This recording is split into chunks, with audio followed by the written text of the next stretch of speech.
Et voilà, donc on va pouvoir démarrer. Donc bonjour à toutes et à tous. Donc je me présente, je suis Stéphane Roy, je suis psychologue, directeur adjoint de l'Institut Mimétis. Donc nous sommes ravis de vous accueillir à nouveau, aussi nombreux que les dernières fois, aujourd'hui pour ce nouveau webinaire qui est organisé par l'Institut.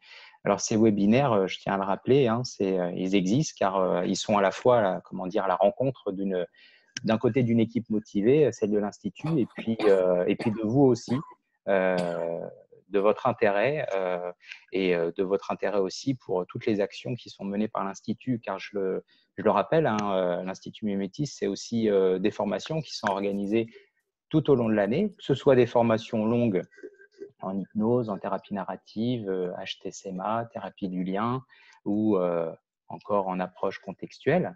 Mais l'Institut, c'est aussi des formations sous forme d'ateliers, des résidentiels et bien sûr, le congrès qui a lieu tous les 2 ans. D'ailleurs, à ce propos, je vous rappelle que notre prochain congrès se déroulera du 4 au 7 novembre 2020 à La Baule et aura pour titre « Sidération, effondrement, renaissance » de l'emprise à la résilience. Alors aussi, malgré toutes les difficultés qu'on peut tous rencontrer au cours de cette période actuelle, l'Institut met vraiment tout en œuvre pour continuer à vous proposer des formations, notamment avec des nouveautés en cours et à venir, que ce soit en distanciel ou en présentiel. Et elle assure aussi une continuité pédagogique pour les stagiaires qui sont en cours de formation. Alors, n'hésitez pas à relayer nos actions, à vous rapprocher de nous pour en savoir plus aussi, en visitant notre site internet ou encore en prenant directement contact avec nous. C'est toujours un plaisir qu'on puisse de pouvoir échanger. Bien, maintenant, voilà, pour revenir à notre webinaire d'aujourd'hui et qui a pour thème déconstruire la peur entre confiance et croyance. Nous sommes heureux d'accueillir le docteur Julien Bedbès, qui est psychiatre, psychothérapeute, qui est spécialiste des approches narratives, et le docteur Éric Bardot, qui est psychiatre, pédopsychiatre, directeur de l'Institut Mimétis, et qui est aussi concepteur et développeur de l'HTSMA, thérapie du lien et des mondes traumatiques, des mondes relationnels, pardon. Pendant une petite heure, donc nos deux intervenants vont échanger sur le thème d'aujourd'hui, puis dans un second temps, comme d'habitude, en tout cas pour ceux qui sont habitués, nous laisserons place à vos questions que je relayerai ensuite à Julien et à Eric. Alors c'est pourquoi, n'hésitez pas à poster vos questions sur le chat qui est sur la droite de votre écran. Voilà, et puis bien évidemment, je le rappelle, ce webinaire est aussi enregistré, donc vous pourrez le voir et le revoir sur la chaîne de l'Institut Mimétis. Voilà, donc je vous souhaite un très bon webinaire et je vous laisse maintenant et je laisse la parole à Eric et à Julien. Merci, à tout à l'heure. Merci Stéphane. Bonjour Julien, bonjour à vous tous et à vous toutes. Et c'est un plaisir de vous retrouver et merci d'être à nouveau présent. Aujourd'hui, ce que nous allons vous proposer avec Julien, c'est de réfléchir sur la question de comment la peur se construit et comment la déconstruire, et des rapports dans la construction et la déconstruction de la peur entre ce qui est de l'ordre de la croyance et ce qui est de l'ordre de la confiance.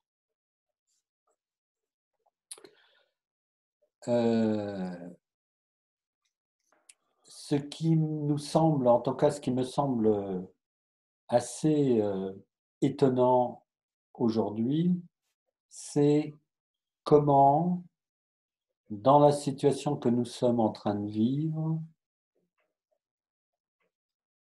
le réel de l'épidémie et de l'infection Covid-19 vient se superposer avec la question de la peur. Et sur cette question de la peur, comment cette peur construit une peur de la peur qui, dans sa construction, va poser la question de sa déconstruction. Est-ce que tu veux rebondir là-dessus, Julien? Oui, je veux bien. Donc, je dis aussi bonjour à tout le monde. Et bonjour à toi, Eric. Et à tous et à toutes. Je vois qu'il y a Michel qui est là. Je dis bonjour aussi à Yves Oui, qui nous écoute. Je voudrais dire un petit point pour commencer, oui, qui est le fait que ce que tu viens de dire sur la peur de la peur et la peur. oui, Il faut garder en tête que la peur est quelque chose de naturel, c'est un état d'alerte. Et si finalement la peur arrive, c'est que la peur a une intention qui est de nous indiquer que quelque chose n'est pas satisfaisant et qu'on devrait modifier quelque chose. Donc c'est un appel à une modification. Et en soi, la peur n'est pas mauvaise, et au contraire positive. Elle va nous aider à rentrer dans une position dans laquelle il y a un meilleur ajustement dans notre relation à l'autre, à nous-mêmes. Et c'est lorsque ce travail-là n'est pas fait, c'est-à-dire qu'on ne perçoit pas cette intention positive, je dirais, de la peur, le sens de la peur, que nous allons rentrer à ce moment-là dans le rejet de nos ressentis sensoriels en rapport avec la peur, et qu'on rentre dans la peur de la peur. Et c'est cette construction, à ce moment-là, qui se met en place à partir de la peur, où on voudrait zéro peur. Parce que si toute peur nous fait peur, on voudrait un monde dans lequel il y ait zéro peur. Et évidemment, ce type de monde dans lequel il n'y a pas du tout de peur est un monde qui n'existe pas. Et là, on va rentrer dans un monde de croyances qui vont nous enfermer, puisque c'est un monde utopique. Toutes les utopies sont construites sur des processus dissociatifs. oui. Un monde effectivement, comme tu le décris, qui peut être un monde où on imagine que la peur n'existe pas, où il pourrait ne pas y avoir de peur, ou en miroir, un monde sursaturé de peur. Exact. Parce que, ouais. Ouais. Et oui, Vas-y. un monde sursaturé de peur. Et je me dis que, comme tu l'as dit fort justement, que la peur, comment dirais-je moi, est d'abord un processus naturel qui informe sur le danger ou qui informe que quelque chose euh, dysfonctionne ou n'est pas accordé. Exactement. En même temps, de passer de la peur à la peur de la peur, on en arrive à un effet de décontextualisation Ouais, tout à fait. et que ça questionne le lien. Et on peut faire une analogie d'ailleurs sur le rapport à la peur comme le rapport à la souffrance, c'est-à-dire à la douleur qui est en miroir. Mm.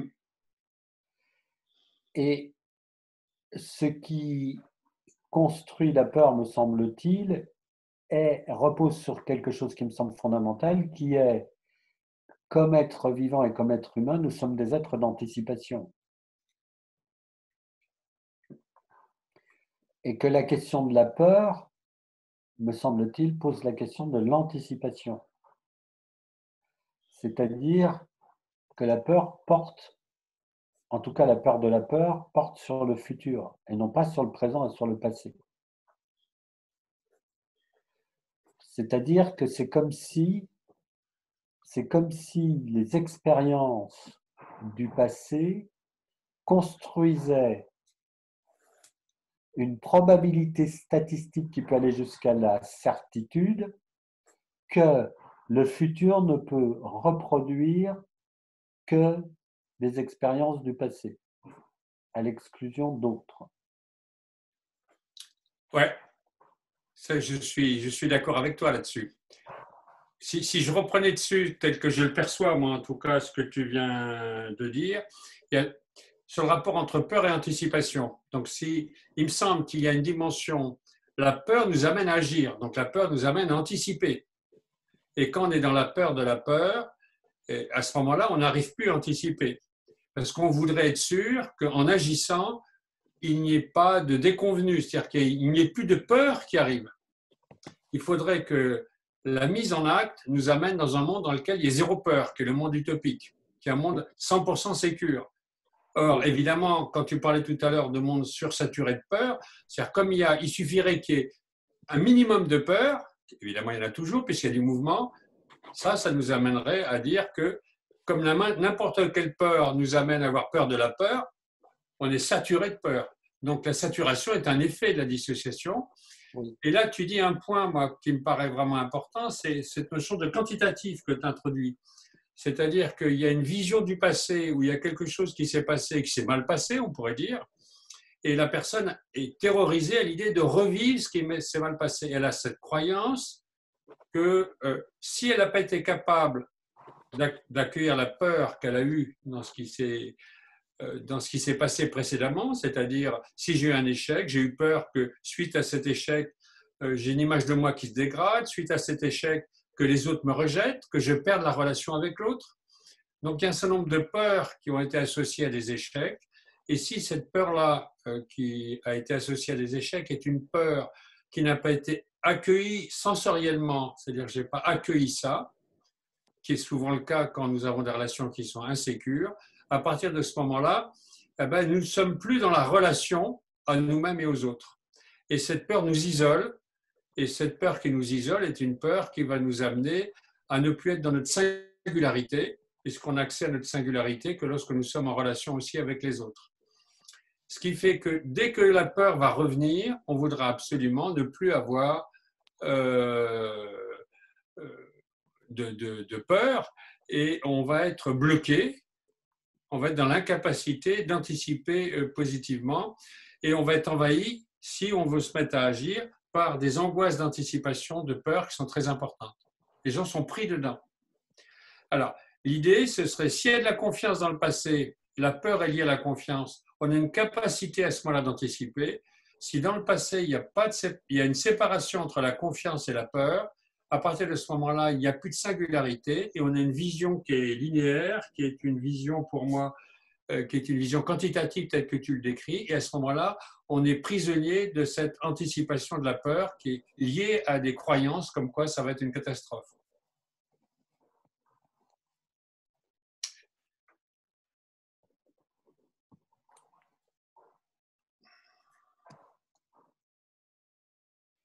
Oui, je crois,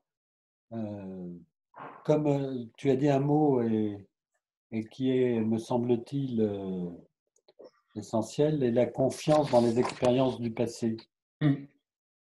Euh, et la question à ce moment-là que l'on pourrait se poser, c'est comment se construit la confiance dans les expériences du passé. Quand je me pose cette question, c'est que des expériences du passé, comme un certain nombre d'historiens l'ont décrit aujourd'hui, ces expériences du passé en termes de pandémie, elles ont déjà existé à travers notre histoire et même notre histoire récente. Or, qu'est-ce qui fait que les réponses qu'on fait aujourd'hui se construisent et construisent sur une peur anticipatoire qui amène des tentatives de réponse en lien avec la peur, plutôt que de s'appuyer sur les expériences du passé. Et en quoi les expériences du passé, me semble-t-il, amènent à répéter en quelque sorte des modes de réponse qui ont déjà fait, en tout cas qui ont questionné et qui questionnent sur leur efficacité.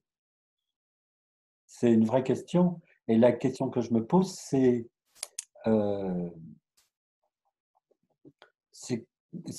vraiment sur cette question de la confiance, c'est-à-dire en quoi faudrait-il, dans notre expérience passée, que nous ayons confiance pour pouvoir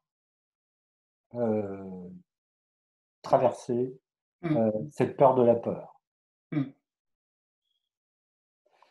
Et quand je dis ça, l'image qui me, enfin la pensée qui me vient est celle de Canguilhem, qui est médecin et philosophe, et qui disait que la santé, c'est le droit d'être malade.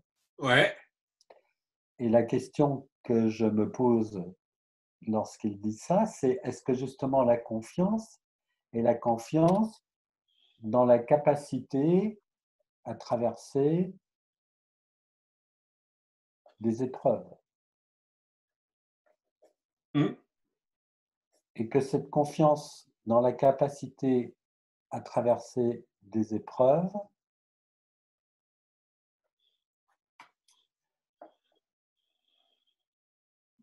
est-ce que ça n'est pas cette confiance-là qui va permettre également dans le futur de pouvoir traverser des peurs? Oui, ça me paraît tout à fait exact. L'idée, c'est comment peut-on retrouver la confiance dans l'expérience passée pour traverser les peurs? Se reconnecter à ce type d'expérience. Alors, on appelle ça les exceptions. C'est les moments où la personne a déjà été en relation dans des épreuves avec une notion de confiance, de soutien, de capacité à faire avec, de faire face, en lien avec cette notion de singularité. Alors, pourquoi en rapport avec la singularité? Parce que c'est lorsque nous sommes en relation avec l'autre, c'est-à-dire nous partageons quelque chose, il y a du soutien, que nous sommes en relation avec nous, donc dans notre singularité. La singularité est toujours liée à une expérience relationnelle. Sans relation, il n'y a pas de singularité. Sinon, la singularité est une fausse singularité qui s'oppose à l'autre. Donc la singularité vient d'une expérience partagée dans la traversée d'épreuves. La personne peut être seule au moment où elle a traversé l'épreuve, parce qu'elle a pu traverser une épreuve seule, mais elle a fait l'expérience qu'à la sortie de l'épreuve, ce qu'elle croyait qui n'existait pas, c'est-à-dire la confiance, revient. Mais c'est la confiance en l'autre, mais c'est la confiance en la vie qui revient à ce moment-là pour le sujet. De pouvoir ressentir des choses et de pouvoir se sentir à sa place. Cette notion de traversée est fondamentale, c'est-à-dire que c'est le fait d'avoir accès à des expériences passées qui se sont bien passées et de se reconnecter avec ça qui va permettre dans l'avenir d'imaginer que c'est possible. La difficulté que je trouve aujourd'hui, c'est comme on présente le Covid-19 comme quelque chose de radicalement nouveau.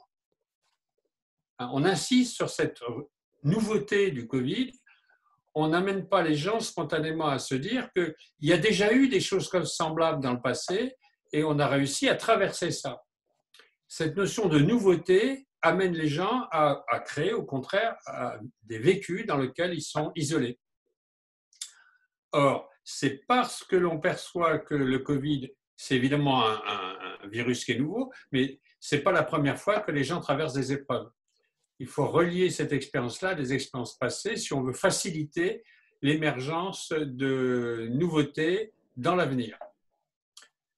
Car c'est parce qu'on va se connecter au passé et à l'expérience qui se sont bien passées au sens de la singularité, le sujet a eu accès à sa singularité alors qu'il pensait qu'elle allait être dissous, qu'on va avoir accès à la créativité, car il y a un lien entre la singularité et la créativité. C'est quand on a ce type d'expérience que la créativité peut se mettre en place. Sinon, on va répéter des solutions toutes faites.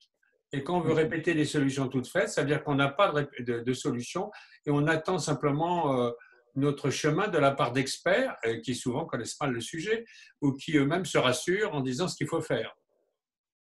Donc, au lieu de penser ça comme des indications, il est plutôt utile de faire comme ci ou plutôt utile de faire comme ça. On a l'impression que c'est la seule manière de faire et ces seules manières de faire peuvent varier d'un expert à l'autre, ce qui crée évidemment beaucoup d'angoisse chez pas mal de gens. Enfin, oui. Ce que je trouve intéressant dans ce que tu dis, Julien, c'est que ça m'amène à quelques réflexions là, que j'aimerais partager avec toi. La première, c'est en fait, c'est la question de la nouveauté, la question de traverser la peur. Alors, j'ai commencé par la question de la nouveauté. La nouveauté, c'est la découverte. La découverte, c'est l'inconnu. L'inconnu, dans le développement, c'est l'autonomie. Et effectivement, ça va nous amener à un thème que tu aimes bien, qui est l'autonomie dans la relation, l'autonomie en dehors de la relation. Et en fait, est-ce qu'à ce moment-là, je suis en train de me dire que ça mène sur la question de la peur, que si la peur informe, elle va venir questionner la capacité à se mettre en lien, c'est-à-dire qu'elle informe aussi sur le fait de de notre propre vulnérabilité, de notre propre incomplétude à gérer par soi-même la situation de manière habituelle et commune, c'est-à-dire de manière familière. Et est-ce qu'elle ne vient pas questionner à ce moment-là de ma capacité à prendre appui de telle sorte que cette prise d'appui permette de traverser la peur. Et prendre appui pose la question que nous connaissons bien en thérapie sur la question de la peur. Est-ce que ça va être prendre appui dans une coopération qui permette de traverser la peur, ou est-ce que c'est chercher l'appui dans des conduites de réassurance? On est bien d'accord. Chercher l'appui dans les conduites de réassurance, c'est tomber dans des logiques obsessionnelles. Hein. C'est tous les rituels propriétoires qui ont pour but de nous rassurer, et c'est eux qui vont transformer la peur en certitude. Les croyances comme quoi la peur est partout, il y a du danger partout, et qu'on ne peut jamais trouver de stabilisation en certitude. Oui. Si on parle de traverser la peur, il y a quelqu'un là qui mettait un mot sur comment on a fait pour traverser les pandémies.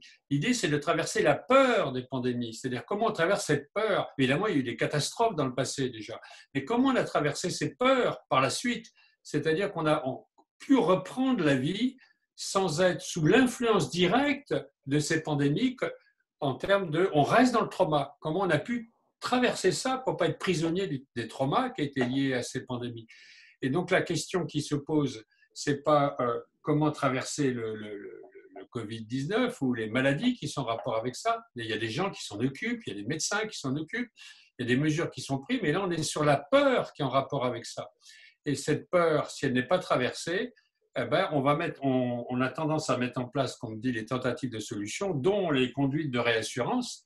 Et ces conduites de réassurance se mettent en place justement parce qu'il n'y a pas de confiance. Et c'est parce qu'il n'y a pas de relation de confiance qui est perçue à ce moment-là, c'est-à-dire que l'autre est perçu dans le monde de la peur. C'est-à-dire qu'il faudrait que l'autre soit rassurant à 100% pour que je puisse avancer. Or, l'autre n'est jamais rassurant à 100%, puisqu'il peut y avoir des variations. Il y a des ajustements, il y a des contextes différents.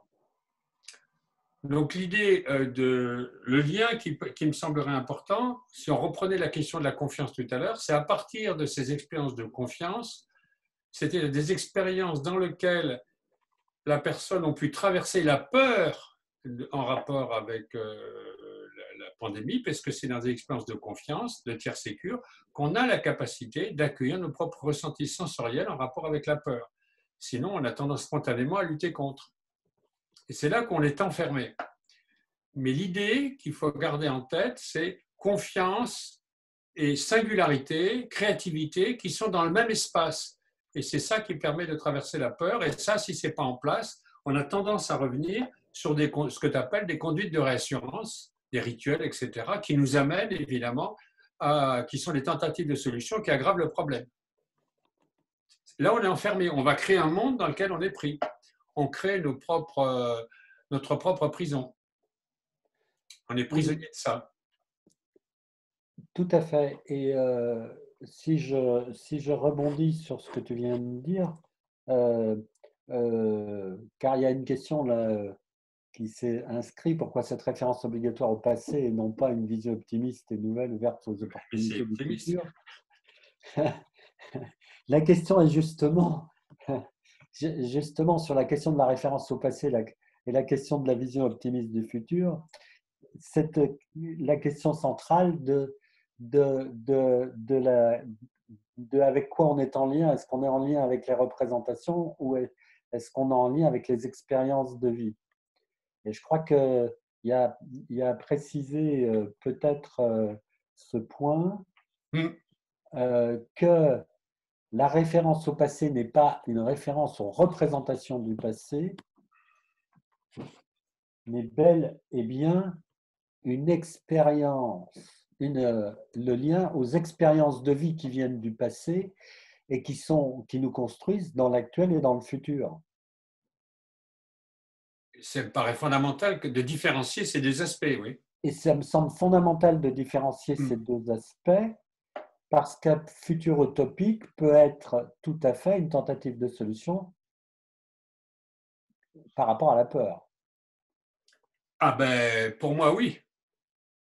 L'utopie, il faut différencier l'espoir de l'utopie. C'est-à-dire que on a besoin d'espoir et on a besoin de rêve. Le rêve et l'espoir, c'est positif. Mais ça va partir d'une expérience que l'on a vécue. Si dans le passé, on a pu avoir une relation dans laquelle il y a eu de la confiance et qu'on a traversé la peur de catastrophe, hein, ou de pandémie, de tout ce qu'on peut mettre en place, c'est parce qu'on a eu cette expérience de vie qu'il y a de l'espoir et il y a du rêve. Parce qu'on voudrait qu'il y en ait plus. Hein, comment faire fructifier ce qui s'est bien passé. Donc la question de l'espoir est centrale, hein, par rapport à la question. L'utopie, c'est pas ça du tout. L'utopie, c'est en termes d'expérience, ça s'est très mal passé. Je n'arrive pas à me connecter à une expérience de vie, mais j'ai des représentations mentales, ça aurait dû se passer de manière magnifique. Et je vais projeter ça sur l'avenir. Donc j'ai une expérience négative et je voudrais que dans l'avenir, tout se passe bien. Il n'y ait plus de négatif. Et, et concrètement pour la peur, ça veut dire que je voudrais qu'il y ait zéro peur dans l'avenir. Comme ça s'est mal passé, j'étais enfermé dans le passé dans la peur de la peur.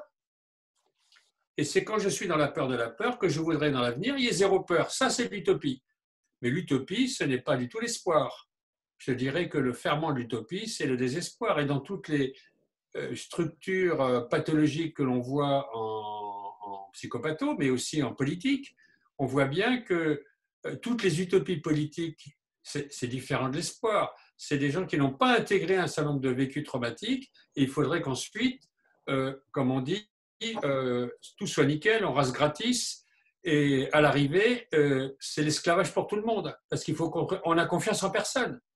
C'est ça la question de la confiance. C'est est-ce qu'on peut construire sur la confiance? Mais pour pouvoir construire sur la confiance, il a fallu avoir dans le passé la capacité de se reconnecter à des expériences où on a pu traverser la peur grâce à la confiance. Et je vais rebondir sur ce que tu dis, car construire la confiance, de mon point de vue, et tel que je l'ai développé dans tout ce que j'ai développé en thérapie du lien et des mondes relationnels, en HTCMA, c'est que, et qui a été quelque chose de presque une découverte par rapport à mon histoire, c'est que c'est pas que la construction de la confiance est la construction de la confiance dans une relation de confiance. C'est-à-dire que la confiance, pour qu'elle traverse et qu'elle serve de guide dans le temps et dans l'espace, doit être portée sur la confiance que dans les situations qui vont provoquer de la peur ou de la souffrance, j'ai confiance que la relation de confiance puisse perdurer. Et comme j'ai confiance dans le fait que la relation de confiance puisse perdurer, je vais naturellement pouvoir chercher les appuis qui vont venir en lien avec cette confiance dans la relation de confiance. Alors que si je n'ai pas fait l'expérience de cette relation de confiance qui amène la construction de la confiance, relation de confiance qui ne peut être que expérientielle, je vais construire une confiance dans des représentations mentales, dans des constructions mentales. Et le problème est que quand je commence à prendre confiance dans des constructions mentales, je vais faire de ces constructions mentales du vraisemblable. Et ce vraisemblable, je vais être tenté de le transformer en un discours de vérité. Et ce discours de vérité va créer une nouvelle réalité. Et à ce moment-là, je ne me rends plus compte que je suis plus confiant dans la relation de confiance à la vie, à l'humain, au monde, mais que je suis dans la confiance, dans la construction mentale que je me suis mis, que je me suis et que je peux partager avec d'autres et qui vont avoir une valeur de vérité. Alors qu'en fait, elles ne vont pas dans le sens de la nouveauté, de la découverte, mais elles vont dans le sens de me confirmer que le monde ne peut pas être autrement que comme cette construction que j'ai créée ou construite. Et comme en retour, cette construction est une confiance dans la représentation, elle est dévitalisée. C'est ce que tu aimes me dire en narratif, c'est-à-dire, et comme a très bien dit Vygotsky, c'est-à-dire qu'on construit à ce moment-là une représentation, un concept creux. C'est des concepts creux, à la limite, c'est une pensée par complexe, mais ce n'est pas Voilà. une pensée par concept. Voilà. Et comme c'est, et qui, si on pousse les choses à l'extrême, va construire un scénario de seul au monde. Et ce scénario de seul au monde peut être un scénario individuel, peut être un scénario familial, peut être un scénario groupal et peut être un scénario sociétal. C'est-à-dire que notre construction à ce moment-là nous vide du pouvoir et de la puissance de nos expériences de vie, alors que c'est sur nos expériences de vie que va se construire la confiance dans le fait que la vie puisse s'exprimer dans la relation de confiance et pas uniquement dans la méfiance, dans la guerre, dans la lutte, dans la rivalité, dans la violence. Ok, je vais reprendre ça. Oui, Ça me paraît vraiment central. Ce qui est la base de la confiance, c'est cette relation de confiance. Ça se construit à partir d'une relation de confiance. Il faut que ça perdure. Il faut qu'il y ait une expérience en rapport de ça, donc que ce soit corporel, que ce soit vécu, que ce soit habité. Oui. Si c'est pas habité, il y a beaucoup de gens qui viennent souvent avec cette idée j'ai pas confiance en moi, et souvent je dis avec humour, mais vous avez confiance en qui? C'est-à-dire que est-ce que la relation de confiance est là? Parce qu'on peut pas avoir confiance en soi si on n'a pas une expérience d'une relation de confiance qui perdure. C'est pas possible. Tout à fait. Et donc il faut avoir confiance en quelqu'un en qui on a pu avoir confiance. Et ensuite il y a cette idée pour que ça puisse perdurer malgré des ruptures, en termes de contexte. Pour que ça puisse perdurer, il faut avoir confiance aussi dans le fait que l'autre garde confiance en nous. C'est ça que ça s'appelle perdurer. C'est l'histoire des prisonniers qui vont être jugés. Et, chacun se dit, pour que je puisse être, ça se passe le mieux pour moi, il faut que je puisse continuer à avoir confiance dans ce que dit l'autre. C'est la thèse de Vaslavic quand il parle sur la théorie des prisonniers. Oui.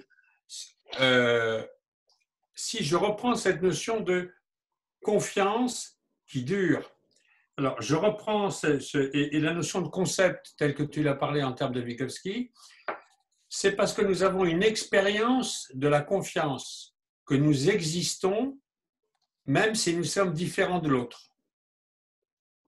Tant qu'on n'a pas cette expérience d'exister même si on est différent de l'autre, la confiance n'est pas présente. Et donc à ce moment-là, on aura tendance à avoir des représentations. C'est-à-dire que quand j'ai fait comme l'autre, il a eu confiance en moi. Et je vais partir sur ces représentations. Il y a des possibilités de représentation mentale et ça va devenir la vérité. Mais tu n'as pas la possibilité à ce moment-là de pouvoir exister de manière différente, c'est-à-dire de créative. Il faudra toujours que tu répètes les mêmes solutions qui sont des solutions de réassurance. Donc pour que l'expérience de confiance soit là, il faut que, l'autre soit présent lorsque tu es vulnérable, il est présent, et deux, que l'autre, cette personne qui te fait confiance, même si tu tu as fait quelque chose de différent des attentes de l'autre. Il faut cette double expérience pour que la confiance se mette en place. Et cette double expérience de la confiance qui se met en place, dans le terme du langage, c'est ce qu'on retrouve dans la construction d'un concept. C'est-à-dire, dans un premier temps, quand on apprend à parler, à manier les concepts et à comprendre ce que c'est que la confiance, par exemple le concept de confiance, on va répéter des croyances qui sont l'étage au-dessus. On va repartir de l'expérience de l'autre de la confiance. Et on va employer le terme de confiance avec un référent commun avec les autres. Donc je vais dire, là, on peut avoir confiance, c'est un référent en termes de pensée. Mais en même temps, je ne pourrais avoir accès au concept de confiance, c'est-à-dire que la confiance soit totale, c'est-à-dire au sens que le lien de confiance perdure, que dans la mesure où quand je vais utiliser moi-même, au moment de l'adolescence, la confiance dans un autre sens que le sens qui m'a été donné par la société, par ma famille, par tout ce que, la représentation sociale, que ce nouveau sens va être accepté. Et ça, je vais le sentir au niveau corporel. Et c'est quand je vais faire cette expérience-là que j'ai accès au concept de confiance. Et c'est là qu'on est dans la confiance. Donc, c'est l'idée de comment le lien de confiance perdure. Pour qu'il y ait de la confiance, il faut que le lien perdure. Mais pour que le lien perdure, il faut quelque part que la confiance soit au niveau du concept de confiance, mais qui est expérientiel, qui n'est pas quelque chose au niveau de la représentation mentale vide ou de la répétition de la représentation mentale. Ça doit passer par une expérience. Et ce moment-là, qui est le moment de l'adolescence où je vais utiliser une nouvelle manière d'utiliser le concept de confiance et que ça va être accepté, il va y avoir un nouveau sens qui va émerger, il va y avoir de la créativité, mais cette créativité va se mettre en place que parce que j'ai pris le risque d'avoir une nouvelle manière d'utiliser le concept de confiance, d'élargir les significations qui sont jusqu'à là déterminées au niveau social. Oui, je vais rebondir. C'est à ce moment-là que le concept en lui-même implique que la confiance en elle-même a des sens nouveaux qui peuvent émerger sans arrêt selon les gens qui y participent. Oui. C'est quelque chose de vivant. Voilà. Ça rejoint le vivant. Oui, et je vais reprendre ce que tu dis. Effectivement, ce que l'on est en train de dire relève effectivement de l'installation de la question de la permanence du lien. Voilà, c'est quelque chose que j'ai découvert puisque on travaille beaucoup corporellement en HTCMA sur la permanence du lien. Et je me suis fait la réflexion avec certaines personnes où les peurs sont énormément présentes et la peur centrale dont on va parler, qui est la question de la peur de l'abandon et de l'effondrement, certaines personnes pouvaient faire in situ corporellement l'expérience de confiance et pourtant ça n'embrayait pas sur, alors qu'ils faisaient in situ une expérience de confiance, ça n'embrayait pas sur la permanence du lien.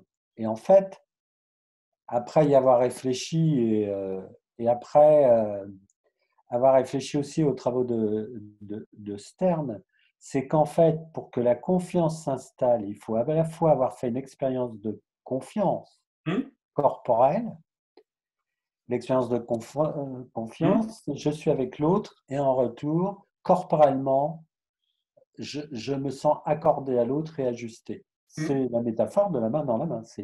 Si je revenais à un mot qui est un peu qui est pas très politiquement correct à notre époque, c'est de faire une expérience de communion relationnelle. Ouais. Et après, ça nécessite que la personne prenne confiance dans cette expérience, c'est-à-dire prenne confiance dans le fait que cette expérience puisse se reproduire dans le temps. Oui. Et à ce moment-là, étrangement, c'est que ça nécessite de passer par l'expérience suivante qui est, comme tu le dis fort justement, une différence qui va venir questionner cette relation de confiance.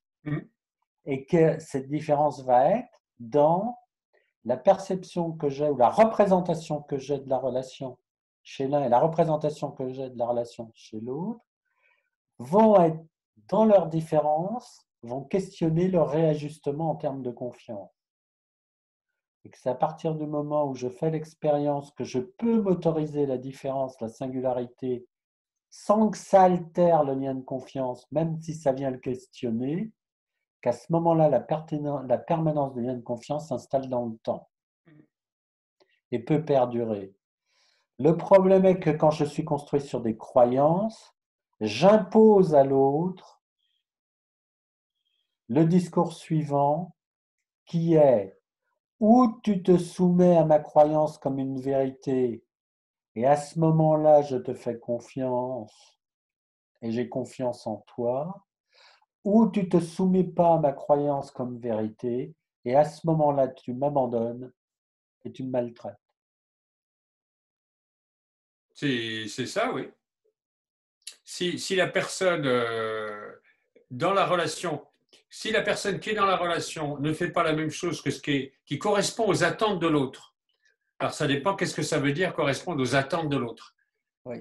Parce que là, je voyais quelqu'un qui disait, ben, j'ai donné la main à une personne âgée et il fallait que j'ai un masque. Et donc, pour que je corresponde aux attentes de l'autre, il faut que je rentre dans la croyance de l'autre. C'est-à-dire que à travers ça, l'autre a aperçu que j'avais des intentions positives. On est bien d'accord. Mais ce qui est dit là, c'est que quand nous sommes dans des croyances, et qui sont des croyances qui sont figées, c'est-à-dire que je n'ai pas le droit d'avoir une expérience différente. Ça veut dire que si j'ai une action différente, l'autre n'en perçoit pas les intentions positives, donc perçoit la relation comme se défaisant, comme si elle devenait dysfonctionnelle. On ne peut avoir une relation fonctionnelle qu'en répétant le même. C'est la symétrie, c'est les escalades symétriques dans lesquelles on est vite pris. Quand je fais quelque chose de différent, ce qui est important, c'est que l'autre perçoive que j'ai des intentions positives.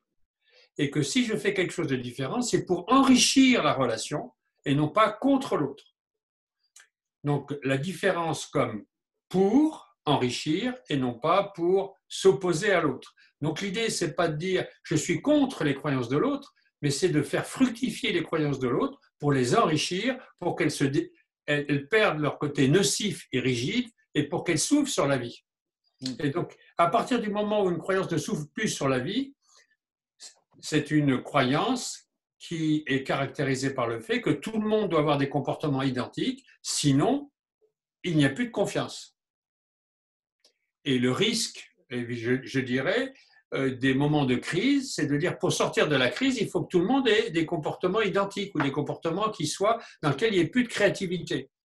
Et donc, la créativité doit revenir et non pas la créativité doit disparaître. Parce que si la créativité disparaît, on va dire, c'est la question des procédures. Il faut faire comme ci, comme ci, comme ça. Personne ne peut être créatif. Parce que sinon, c'est dangereux. Mais dire ça, c'est favoriser une logique de peur. C'est ça qu'il faut bien saisir. On utilise ça pour lutter contre la peur du virus, mais en même temps, ça va augmenter la peur du virus. Et on risque d'être pris dans des logiques. Donc, il faut en même temps savoir qu'il faut avoir des gestes qu'il faut utiliser, et en même temps, il faut voir que ces gestes sont contextuels. Et si on ne perçoit plus la dimension contextuelle de ces gestes, en disant c'est comme ça, c'est comme ça, c'est comme ça ne peut pas évoluer, s'il n'y a pas cette notion de temps qui évolue, comme tu disais tout à l'heure, eh bien à partir de ce moment-là, on va être pris dans une logique où la peur va revenir, et on va être pris dans la peur de la peur, et on voudra de plus en plus de gestes de réassurance. Et se situer simplement au niveau des gestes de réassurance, c'est un risque. Il faut laisser la place pour des modifications en fonction des contextes et des évolutions possibles. Et en particulier, de commencer à penser l'espoir que cette épidémie, cette pandémie va s'arrêter et pas rester dans l'idée qu'elle va durer éternellement.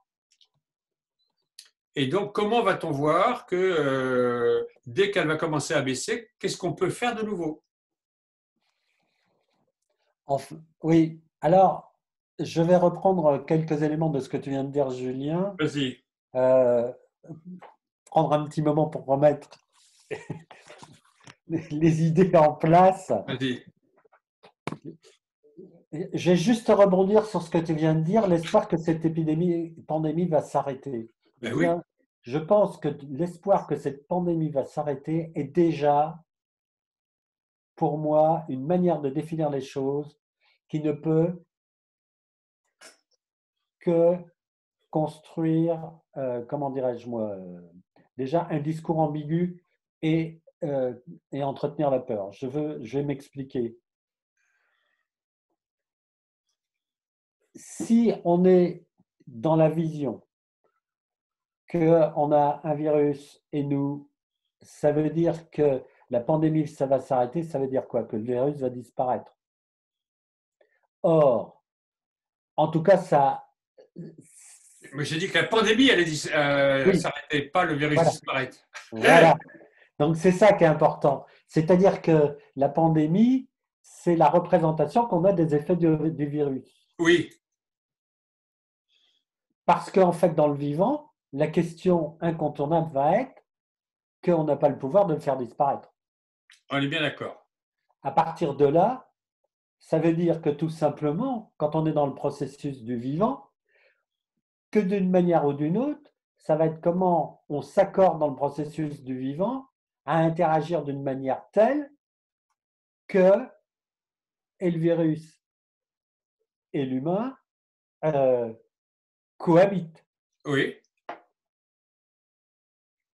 Et que cette question-là, d'une manière ou d'une autre, elle est incontournable. oui, comme on cohabite avec la peur.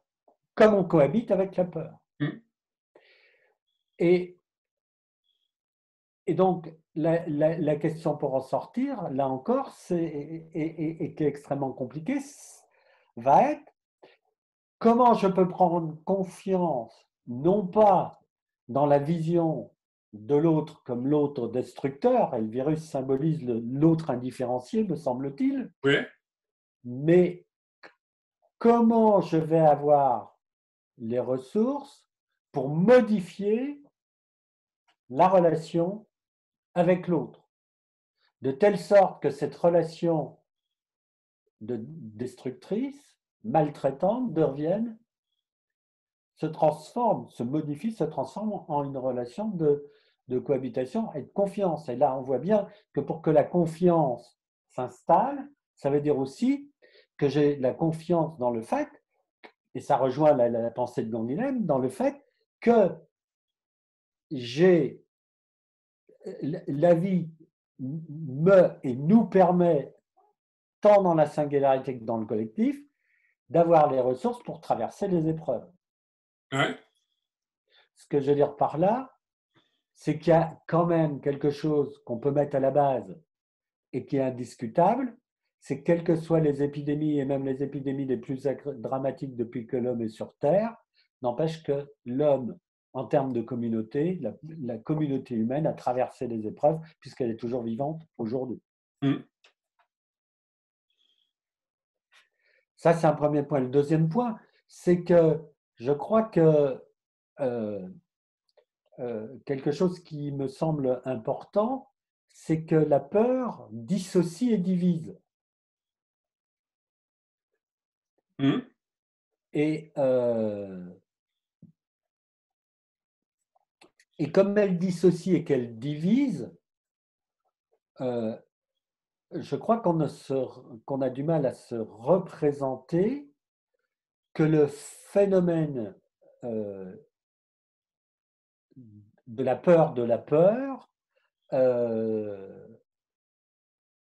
crée, comme tu l'as dit fort justement, des intentions qui peuvent être interprétées non plus comme des intentions positives, mais des intentions négatives. C'est-à-dire, en d'autres termes, que, comment je dirais ça, que dans la situation actuelle, je pense ou je fais l'hypothèse que la question de la peur est autant la question de la population que la question des dirigeants. Ça, c'est, je pense. Et que toute la question est que, et pour moi, que cette peur de la peur qui est construite autant du côté de la population que des dirigeants, c'est comment on va en arriver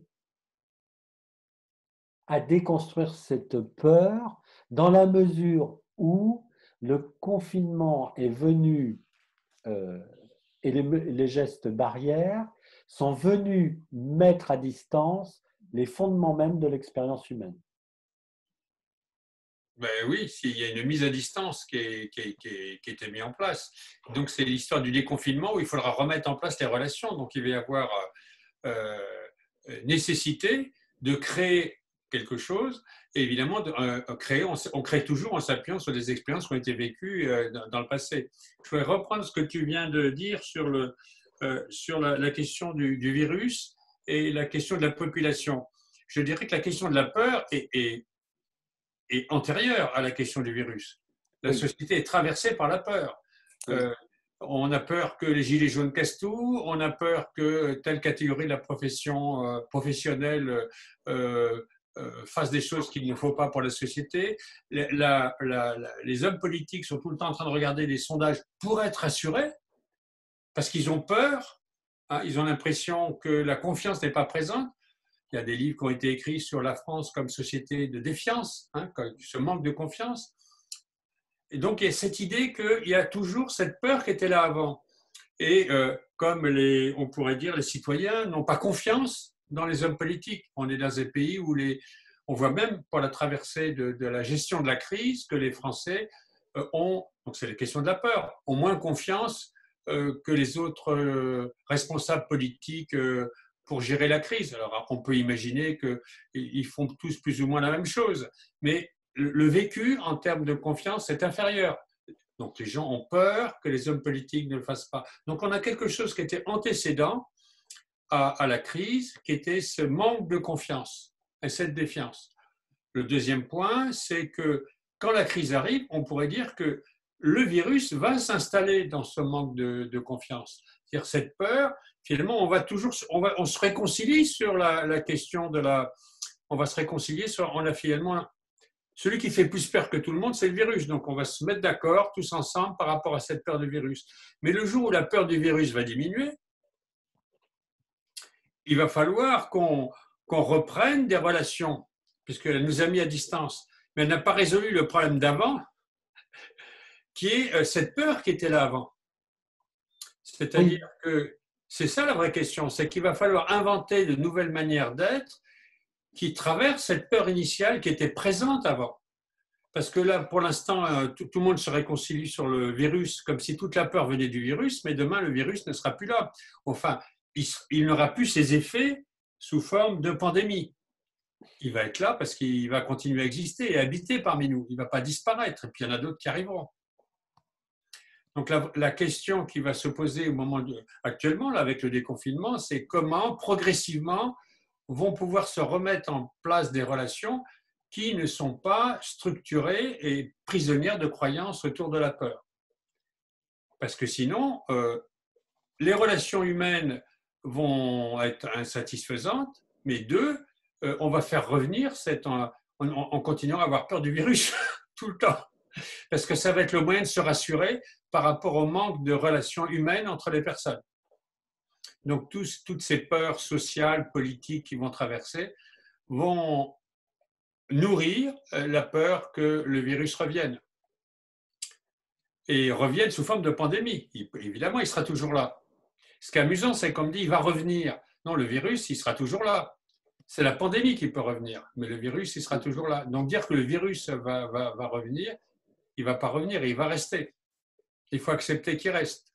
C'est comme il faut accepter que les autres sont différents de nous. Et l'intérêt du virus, c'est d'accepter cette différence, même si je trouve qu'une des caractéristiques du virus, c'est qu'il n'a pas d'intentionnalité. Par rapport à nous, il se réplique.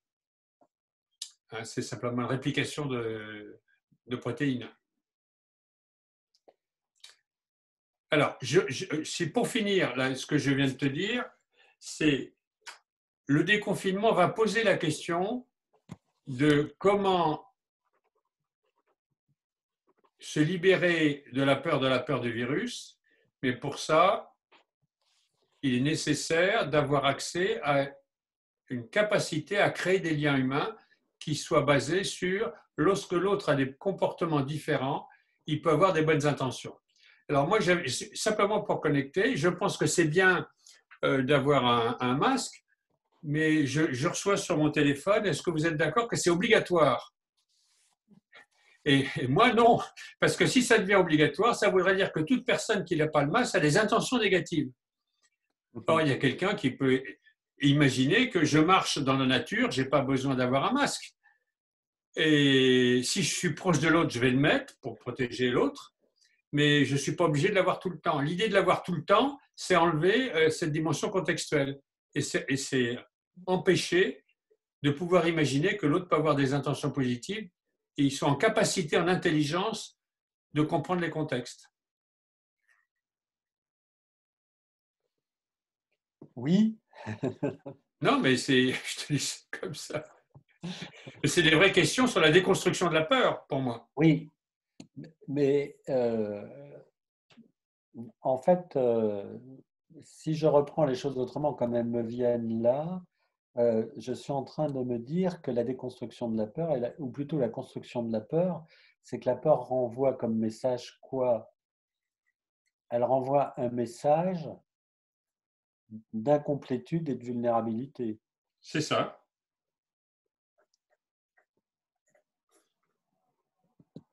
Et C'est que vrai. la question, et que la question est qu'à ce moment-là, ça va être qu'est-ce que je fais de cette incomplétude et de cette vulnérabilité? Mm. C'est pas qu'est-ce que je fais, c'est comment j'agis. Mm. Or, ce comment j'agis amène, si elle me connecte à mon incomplétude et à ma vulnérabilité, c'est-à-dire qu'elle m'envoie comme message que je ne peux pas répondre seul à la situation.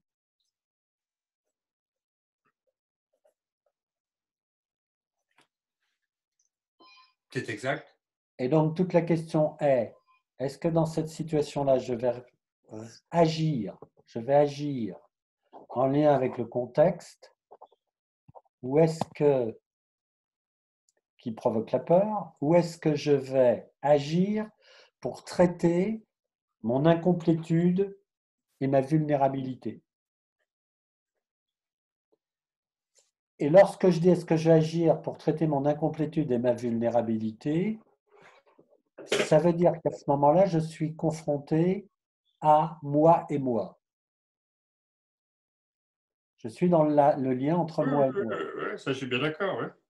Et à ce moment-là, les réponses, on les connaît, ça va être la fuite, la sidération, donc le figement, ou le combat.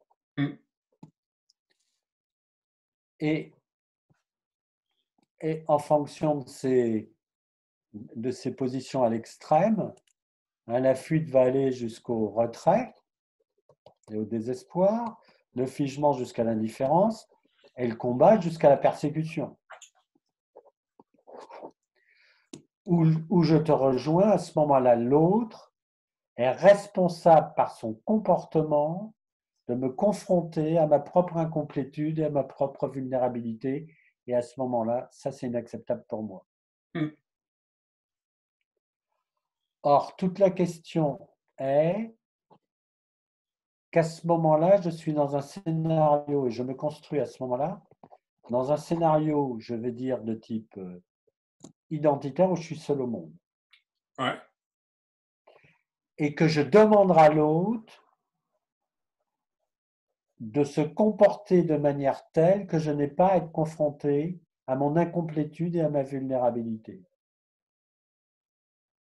Oui. Et que le problème, me semble-t-il, de notre construction sociale repose à travers l'illusion du bonheur et du confort sur je ne devrais plus être confronté à ma propre incomplétude et ma propre vulnérabilité. Et pour ça, je rends l'autre, je rends la société responsable de ma confrontation à mon incomplétude et à ma vulnérabilité. Je renvoie à la société à ce moment-là et à l'autre la responsabilité de cette incomplétude et de cette vulnérabilité. Ce qui fait qu'alors que la société est censée être sur le bonheur et le confort, elle devient paradoxalement, comme utopie, une société de la peur. Ben oui. Et à la fin, il n'y a plus que des victimes. Et à la fin, il n'y a plus que des victimes. Ah, ça, je suis d'accord, oui. Ça me paraît très juste. Donc, tu vois, là, ça, tu es parti là au départ sur la question du compte, qui est un contexte ou pas. Il est Oui, évident que la question de la peur est gérée dans une dimension contextuelle et relationnelle, car oui, percevoir les contextes, on ne perçoit les contextes en rapport avec des relations. oui, Les deux sont toujours liés. Et oui, c'est que lorsqu'il n'y a pas cette dimension contextuelle et relationnelle, qu'on est dans la dissociation avec les mécanismes de défense que tu as dit au niveau des tentatives de solution et les impasses qui sont mises. Alors, ce que tu soulignes, c'est le lien entre ça et la société. oui, Et la manière dont la société s'est construite, on pourrait dire, dans la modernité. Alors, évidemment, il y a une dimension de représentation sociale qui est comme ça. Et on peut dire que toute la société qui s'est construite autour des normes, c'est ça. Hein, c'est ce que montre Foucault. C'est que les normes ont pour fonction que l'autre se comporte en fonction de mes attentes et que cette notion d'incomplétude ou de vulnérabilité n'existe plus. Oui. Et c'est que là le bonheur va arriver. C'est-à-dire que si je fais confiance à l'autre, il peut faire des choses différentes et donc c'est dangereux parce qu'il va devenir violent, etc., etc. Et je vais amener l'autre à avoir des comportements formatés par des règles, des procédures, des automatismes qui vont être mis en place, de telle manière que les comportements soient attendus. C'est-à-dire que tu n'as plus cette peur au niveau de l'anticipation que l'autre fasse différemment. Tu sais ce qu'il va faire, tu anticipes. Et l'idée, c'était ce type de société devrait amener le bonheur. Mais à l'arrivée, ce que tu montres bien, c'est que ça amène une société dans laquelle la personne est seule au monde et donc ça amène des situations de victimes. Puisque ce qu'on a évacué au départ, c'est la relation, le contexte et donc aussi la liberté, c'est-à-dire la liberté dans la relation. Parce que s'il n'y a plus la relation, la liberté, elle est avide. C'est plus une liberté qui peut être agie. C'est une liberté qui est une représentation de liberté. Et c'est pour ça qu'on a l'impression que le monde, le vrai, est ailleurs. Hein, la liberté, c'est toujours ailleurs au niveau des représentations. Messieurs, je vous interromps juste une petite seconde pour vous informer qu'il reste environ 5 minutes avant qu'on puisse laisser place aux questions. Merci. Ce que j'aimerais alors dire, parce que ça fait partie de ce que j'ai développé évidemment dans la thérapie en HTCMA, c'est que et c'est là où ça va rejoindre la phrase d'Hippocrate qu'on a mis sur les cartons au jour de l'an. Si tu veux guérir quelqu'un, commence par lui demander s'il est prêt à abandonner ce qui le rend malade. C'est que toute la question, c'est que si on part de cette incomplétude et cette vulnérabilité chez nous, si on revient sur la question de la confiance, c'est que la croyance relève à ce moment-là de la construction de, comment dirais-je moi, d'un vraisemblable qui permet de ne pas avoir à se poser la question de notre incomplétude et de notre vulnérabilité. Ça, c'est OK. Alors que la confiance va se construire dans le fait que dans l'acceptation comme être humain de notre incomplétude et de notre vulnérabilité, ce qui va nous aider dans l'acceptation de cette incomplétude, c'est la confiance dans le fait que les relations et les liens à la vie, au monde, à l'humain, vont venir nous permettre de connecter en un tout cette incomplétude et cette vulnérabilité qui nous habite. Et non pas qu'elle reste, cette incomplétude et cette vulnérabilité, comme un facteur dissociant. Et j'ajouterais que sur la question actuelle, ce qui me pose question, moi, c'est que ce qui va se dérouler aujourd'hui va venir questionner très concrètement cette question de l'incomplétude et de la vulnérabilité dans l'interaction entre les pouvoirs publics et le reste de la société. C'est-à-dire, est-ce qu'on va être dans l'acceptation inévitable de cette incomplétude et de cette vulnérabilité, et là pourra émerger des alternatives nouvelles, ou est-ce qu'on va rester dans la non-acceptation de cette incomplétude et de cette vulnérabilité, et à ce moment-là, on va rentrer dans une situation d'escalade dans la peur? Ben oui. Ça me paraît très juste. Hein. Et que cette question est celle, me semble-t-il, qui aujourd'hui est au centre. Sans avoir conscience, me semble-t-il, que c'est lié tout à fait à la construction du monde. J'allais dire que nous avons construit, j'ai l'habitude de dire toute société a le droit de construire le monde qui lui convient à une condition, c'est qu'elle sache que c'est une construction et qu'une construction est une possibilité, ça n'est pas une vérité. Et ce qui est vrai, me semble-t-il, au niveau de l'individu, est vrai au niveau du groupe, de la famille, du groupe, d'une société. C'est-à-dire, les constructions, c'est notre propre d'être humain de construire des modèles de représentation, de construire des modèles de société, mais ces modèles sont des modèles, ce ne sont pas des réalités. C'est de bien séparer la différence entre le modèle et la réalité. Exactement. C'est un problème d'épistémologie qui est central. Central. Qui est Voilà ce que je dirais. Je te passe la parole pour… Juste pour finir avec l'acceptation, puisque tu as parlé de ça, cette acceptation de la vulnérabilité, c'est l'expérience, c'est le fait de se reconnecter à des expériences où la relation existe, qui permet d'accepter. L'acceptation est liée à la dimension relationnelle. C'est l'absence de vécu relationnel qui rend l'acceptation difficile. Or, ce qui est la construction de notre société, comme tu disais tout à l'heure, qui est un modèle, nous laisse entendre que la relation est quelque chose de dangereux.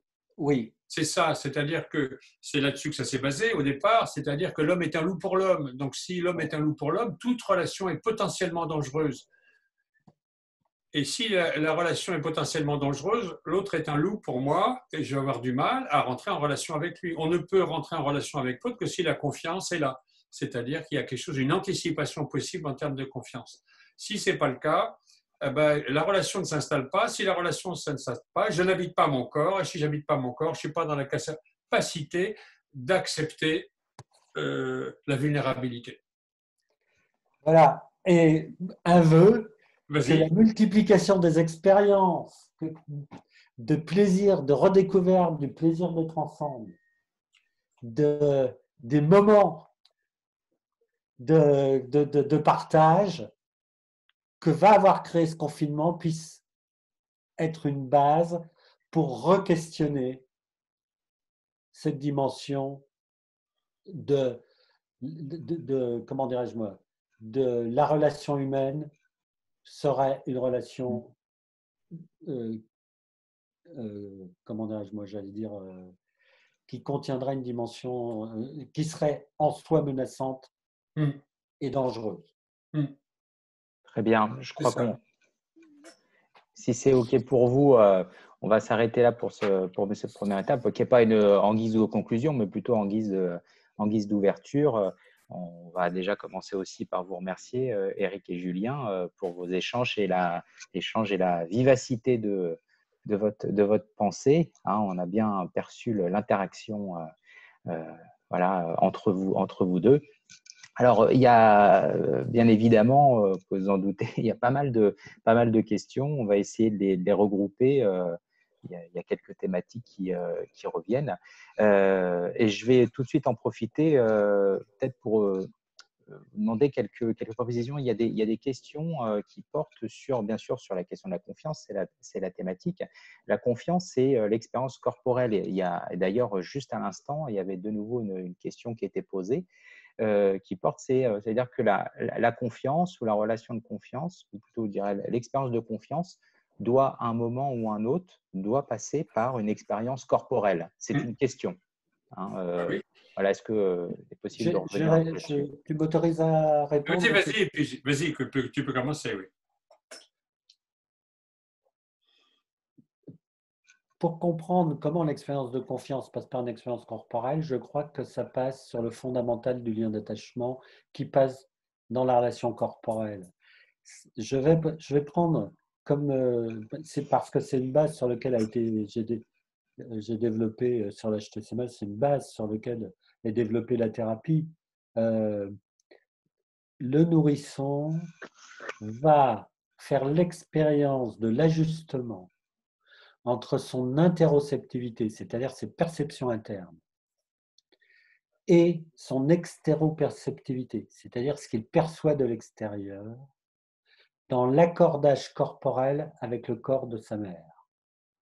Et c'est comme le travail d'ajustement entre les perceptions externes et les perceptions internes chez la mère, qui vont s'ajuster par le mouvement de balancement, de bercement, le mouvement de bercement, Ce mouvement de versement qui va, comme la danse, amener l'ajustement des deux corps, le corps du nourrisson et le corps de la mère, vont amener dans une expérience d'unité où l'expérience corporelle de la mère et l'expérience de la mère du nourrisson ne vont plus former qu'un. Et qu'en retour, cette expérience d'ajustement va amener une expérience, un sentiment de calme intérieur, de centration et d'apaisement. Et c'est dans la répétition de ces expériences, particulièrement justement dans le moment où l'enfant est insécure, c'est-à-dire que l'environnement va créer chez lui de la peur, que de retrouver cette expérience d'ajustement corporel dans le corps de l'autre ajusté va permettre que s'installe très corporellement la relation de confiance, c'est-à-dire la permanence du lien. C'est-à-dire la confiance dans le fait que si je suis dans une expérience qui me déborde, il y aura quelqu'un en soutien. Je vais rajouter, pour revenir un peu plus loin, c'est exactement comparable à l'expérience qu'a faite Milton Erickson lorsqu'après sa poliomyélite, il est descendu en canoë, je ne sais jamais si c'est le Missouri ou le Mississippi, et que le soir, il s'arrêtait, et quand il n'était pas, comme il n'était pas capable de tirer son canot sur la berge, il s'asseyait à côté et se mettait dans l'acceptation inconditionnelle que quelqu'un allait venir l'aider. Et l'histoire dit que chaque jour, quelqu'un est venu l'aider. Et pour moi, c'est vraiment ça, cette expérience de confiance dans le fait qu'en difficulté, quelque chose va venir se mettre, je veux dire, va être présent pour que le soutien et que je puisse traverser l'épreuve, que le soutien vienne et que je puisse traverser l'épreuve.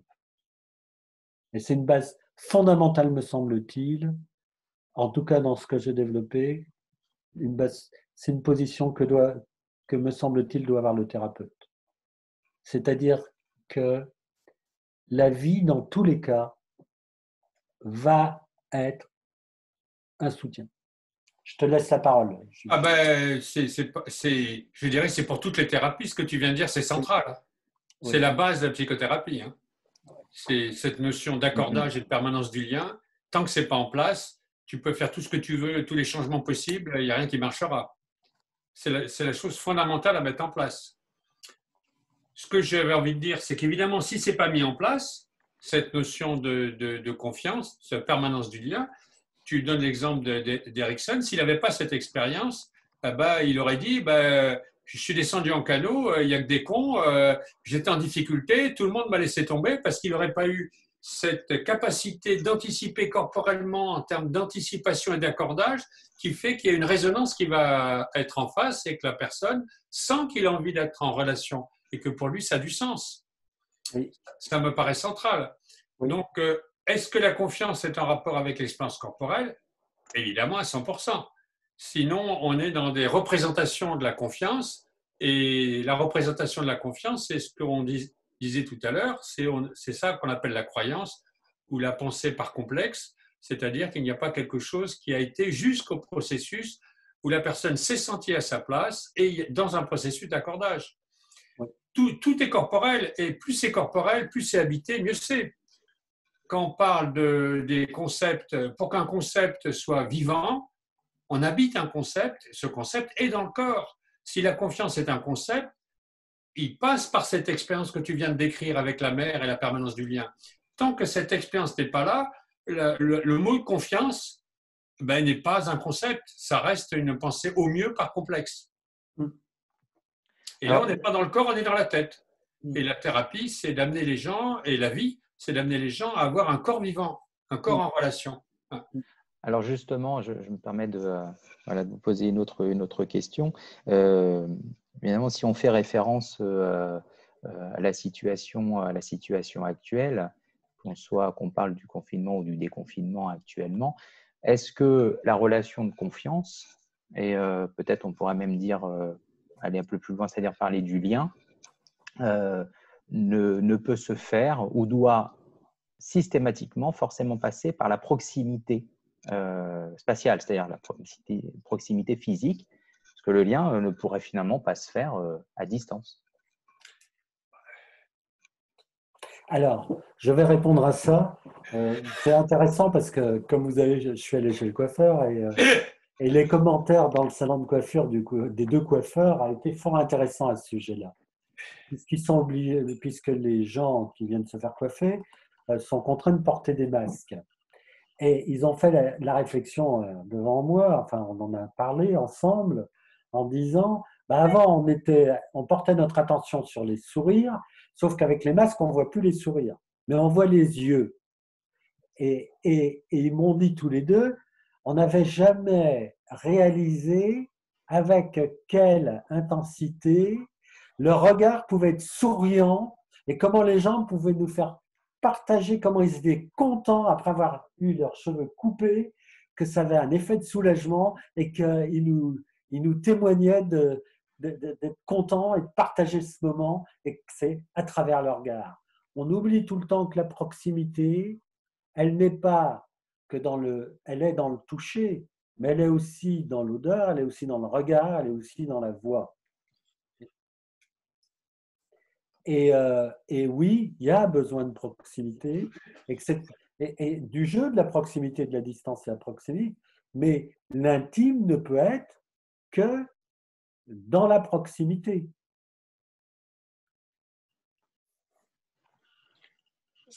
Je suis d'accord, oui. C'est simplement ce que dit Eric et comme expérience du regard, de la voix, du toucher, tout ça, ça fait partie de la proximité. Donc la question qui a été posée tout à l'heure, c'est est-ce qu'on peut avoir ça avec une grande distance? Là, Eric, je le vois, je ne suis pas avec lui. Je peux avoir une proximité avec lui parce que j'ai eu cette expérience avant avec lui. Oui. Si on n'a pas eu cette expérience-là, on n'aura pas le même degré d'intimité. Mais on peut avoir évidemment du lien, de la proximité, même à distance. Voilà. Je crois qu'il y a un autre élément important sur la question de la proximité, c'est qu'elle ramène encore à la question de la peur. C'est-à-dire que la question de la proximité, c'est la question de l'ajustement et de l'accordage. Et que la peur, c'est justement de se retrouver dans une situation où il y a la menace de désaccordage, d'envahissement, qui peut aller jusqu'à la destruction. Donc, oui, de toute façon. Alors, j'aimerais rajouter juste quelque chose, on ne va pas repartir, mais quand même quelque chose d'important, c'est que l'acte porte l'intention. C'est-à-dire que si je regarde Julien à travers l'écran, nous sommes dans une intention partagée d'échange. Et donc, nous sommes dans une proximité liée à ce partage. La proximité, elle est sur la forme que va prendre la relation. Et comment, à travers l'acte, va être véhiculée l'intention. Mais la proximité, elle est liée au fait de recevoir l'intention de l'autre en soi et de pouvoir s'en nourrir, me semble-t-il. Est-ce que tu aurais quelque chose à dire, Julien? Pour moi, la proximité, c'est parce que ce que j'appelle percevoir les intentions positives de l'autre, hein, c'est ça la proximité. C'est-à-dire que tu te mets dans une position où tu sens l'intime et la proximité avec l'autre. Et donc, tu n'es pas dans une situation où tu fermes les volets pour essayer de contrôler l'autre parce que l'autre te paraît dangereux. Au contraire, il y a quelque chose qui s'ouvre parce que ce que va amener l'autre est quelque chose qui va t'enrichir. C'est ça qui est lié à ce processus de proximité qui est central chez l'être humain. Alors, pour revenir aussi sur un point en lien avec la thématique d'aujourd'hui, à savoir la peur, il y avait une question qui a été posée et qui est la suivante. Est-il possible de traverser la peur en l'absence d'un tiers? Alors, ça fait le lien aussi avec ce qui est développé avec la question de la confiance et de la relation de confiance aussi. Voilà, quel est votre regard là-dessus? Moi, simplement, pour traverser la peur, il faut évidemment toujours le tiers, mais le tiers, il est intégré dans le lien, dans le fait que le lien perdure Si le lien perdure, c'est qu'on a eu cette expérience d'accordage qu'a décrit Eric tout à l'heure. Et donc, il y a toujours du tiers. Oui. On ne peut traverser la peur qu'avec le tiers, puisque c'est ça qui nous permet d'habiter notre corps. On habite le corps à partir de l'accordage au départ. Oui, je crois que c'est ça qui est important. Ce n'est pas la présence forcément réelle du tiers, mais que le lien au tiers est présent et que c'est quand je vais me connecter au lien au tiers que je vais pouvoir traverser la peur. Tant que je suis dans un vécu abandonnique, c'est-à-dire où je ne suis déconnecté des liens au tiers, je suis confronté à la peur et la peur va m'envahir et va passer à la peur de la peur et la peur peut devenir une position existentielle où le monde entier ne peut être qu'un monde de peur. De quelle manière peut-on se connecter à la relation au tiers, au lien à la relation au tiers? Eh bien, comment s'y prendre dans ce monde de peur? Eh bien, pour moi, c'est ce que j'ai dit au dernier webinaire, c'est-à-dire qu'on a mis à deux côtés tout ce qui est observation, centration, enfin, introspection et intuition, c'est-à-dire que c'est de quoi j'ai besoin pour me recentrer, pour trouver ma base sécure, c'est-à-dire ma base de réajustement. Mais c'est pas de croire, comme certaines personnes vont en avoir l'idée, que ça vient de l'extérieur, c'est-à-dire que c'est une expérience qui ne peut passer que par une expérience intérieure. Donc je peux faire par exemple de l'auto-hypnose pendant 20 ans, de la méditation pendant 20 ans, si ça ne m'amène pas à une expérience intérieure qui me reconnaît aux liens, à l'existence et aux liens qui sont construits à travers moi, les liens de soutien, eh bien je suis à peu près dans la même stratégie que celui qui fait de la gonflette pour avoir la carapace la plus forte pour faire face à tout et n'importe quoi.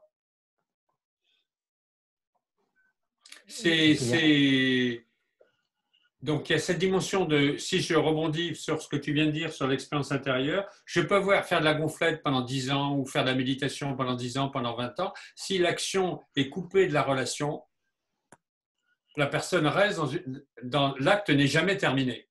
Il faudrait toujours que je fasse plus de gonflette, il faudrait que je fasse toujours de méditation, car la fin de l'action, c'est la capacité de partager, de sentir que quelqu'un d'autre partage cette expérience et est heureux que j'ai pu faire cette expérience. Sinon, l'expérience n'est jamais terminée.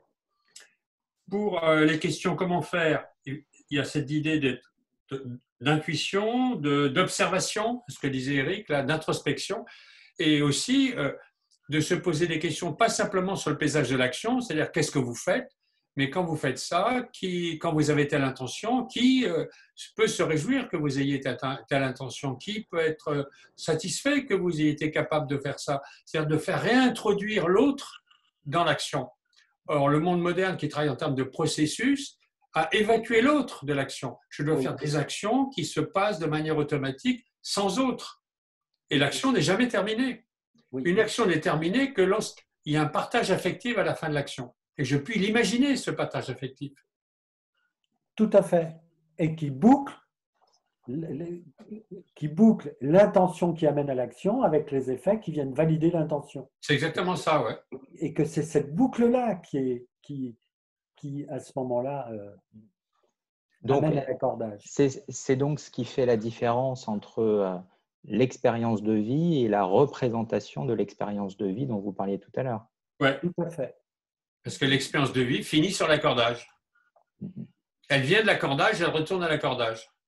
Et que justement, toute la question, parce que je crois qu'il ne faudrait pas mettre de confusion, c'est que nous, les êtres humains, nous ne pouvons pas faire autrement que de construire des représentations d'expérience de vie. Toute la question c'est le lien entre la représentation de l'expérience de vie et l'expérience de vie. Est-ce que c'est un lien qui lui-même est accordé, c'est-à-dire où les deux sont synchro, ou est-ce que justement c'est un lien qui est désaccordé, voire dissocié? Et à ce moment-là, quand il est dissocié, ça veut dire qu'il y a conflit entre la représentation de l'expérience de vie et l'expérience de vie. Ah, ça, je te suis tout à fait. Et je pense que même qu'un des intérêts pour moi du narratif, c'est justement parce que ce lien passe par le langage, puisque c'est des représentations. Oui. quand on est dans des représentations, si on veut que la représentation rejoigne l'expérience, il faut que la représentation arrive au niveau du concept, ce que je disais tout à l'heure. Tout à fait. Et ce qui est très important, c'est qu'on se rend, c'est que ce que le coronavirus est en train de nous faire découvrir, c'est l'énorme décalage dans la construction sociétale que nous avons fait entre la représentation sociale, la représentation de la construction sociétale et l'expérience de vie. Et ce qui est extraordinaire et qui est en train de se jouer avec le confinement et encore plus avec le déconfinement, c'est que le conflit entre la représentation sociétale et de ce que devrait être l'expérience de vie dans cette situation-là et l'expérience de vie comme le vivent nombre de personnes au quotidien, le décalage peut être absolument considérable. Et ce décalage-là est le support de la peur qui se construit et qui s'entretient. Et toute la question est comment ce décalage, je veux dire, quelle intensité de peur va se développer dans ce décalage aujourd'hui et demain.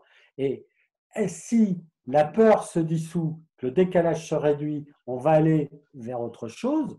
Si le décalage augmente et que la peur s'amplifie, c'est là où on peut arriver au phénomène de rigidité, de rigidification, d'enfermement, de système totalisant.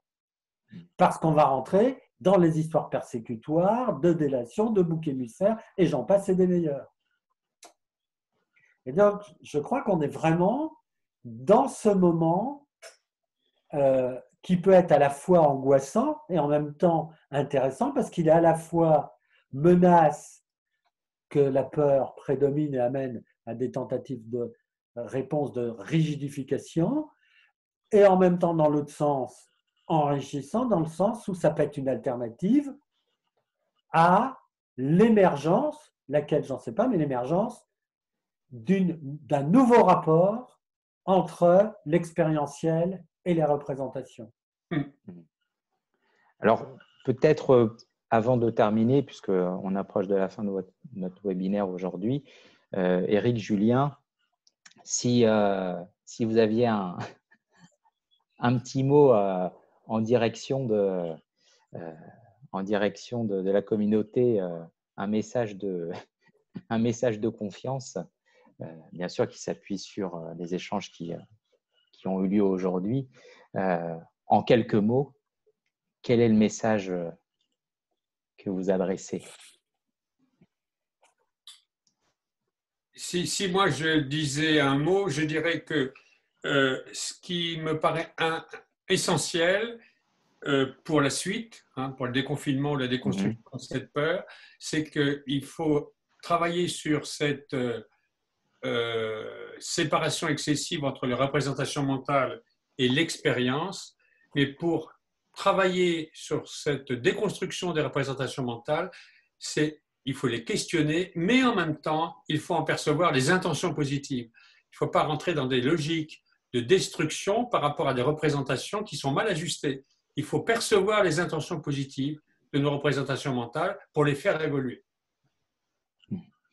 C'est comme par rapport aux autres qui mettent le masque ou pas, par rapport aux hommes politiques ou les hommes politiques par rapport au peuple, comme on dit, c'est que chacun puisse percevoir que les choses peuvent évoluer et donc il y a des intentions positives malgré des comportements qui peuvent être bloquants par rapport à l'expérience.